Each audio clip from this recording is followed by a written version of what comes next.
Hello there! In this lesson we'll be creating this crashing wave with acrylic paint. The painting has expressive qualities due to the interesting patterning and exaggerated colours. The outline of the wave and the lesson plan can be found through the link above. It's a relatively easy image to draw up. Just make sure the curve is correct and don't place the horizon line in the centre of the canvas, as this can divide the painting. This colour placement guide for the underpainting can be found in the PDF lesson plan also. Yellow is the predominant colour in the painting, so I cover most of the canvas with cadmium yellow satin series acrylic. It's applied with a large brush. I let this coat dry, then apply some phthalo blue. It's important that the yellow is dry or the blue will mix with it and too much green will form. I add titanium white to the blue and roughly mix the colours. I dampen a paper towel and scrub the edge of the blue into the yellow to create a rough transition. I create a dirty orange from yellow orange and titanium white and paint it into the area in the middle of the canvas. This will be the view of the scene through the barrel. Next I use straight yellow orange under the horizon and mix crimson into this. I follow the form of the wave with my brush strokes and add scarlet in areas also. The area at the top of the wave transition is not in shadow, so I use more yellow orange into this area. I soften the orange on the inside of the curl with a damp towel. The wave at the right would be in deep shadow, so I lay hooker's green into this area. I lay it on straight and dip the brush into the water and spread it out. This way I can simply lighten certain parts to soften any areas like the lighter green at the top. I bring some crimson into the green to darken it, as I felt the tone wasn't deep enough. I then add some ultramarine blue into the wave in areas to create interest in parts. I add vermilion into the other side of the wave. This is where the crest of the wave crashes. I then soften the tone with a damp towel. With the underpainting done, we can now add the detail for the top coat. Because we are using acrylic paint, obviously the painting is handled differently from if we were using oil paint. Acrylics cannot be blended easily, so we rely on building up patterns to suggest the movement, ripples and direction of the wave. I mix up a dark tone from crimson, hooker's green and phthalo blue and create texture with a detailer brush. I create more texture over the top of the wave. I use the No. 1 rigger brush to lay in this pattern. This brush is fantastic as it holds lots of paint, so it doesn't need to be recharged as much.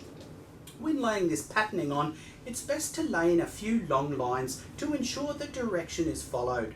Then create cells around those lines. Dip the brush in water to increase flowability and keep the patterns fairly random.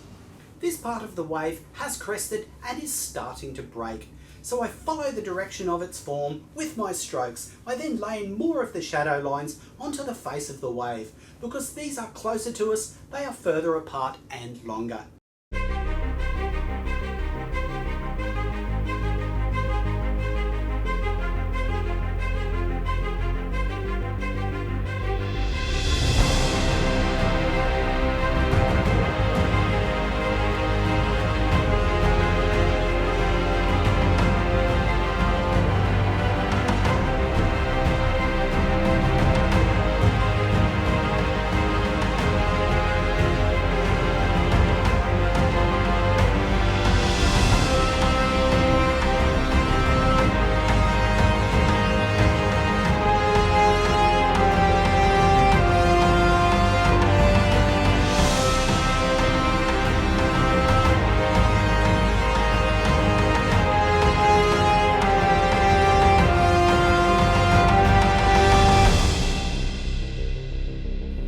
Once all of our line work is laid in, we can apply more colour.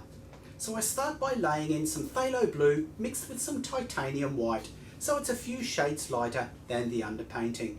I then paint it in between those dark patterning lines. It doesn't matter if the lines are covered a bit, the most important part is to follow the direction. I take the blue into the yellow a little bit to suggest a rough transition from the blue to the yellow. I follow the same procedure with the blue at the top of the canvas. I then create more strokes but with cerulean blue. As the underpainting lightens, so should the top coat colour. As I create each stroke, I remind myself that we are suggesting the way light is interpreted through colour on the surface of water, so each stroke is a slightly different shape.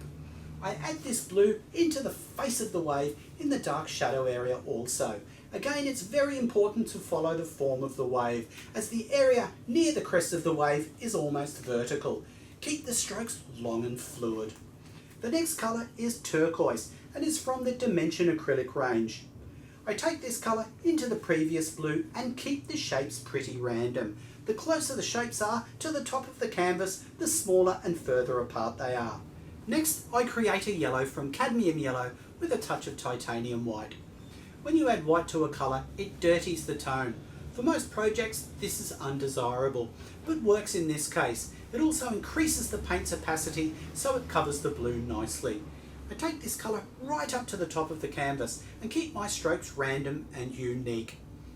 I bring the colour into the crashing crest also. I take the form and direction of the water into account and lay the colour in groups, following certain directions.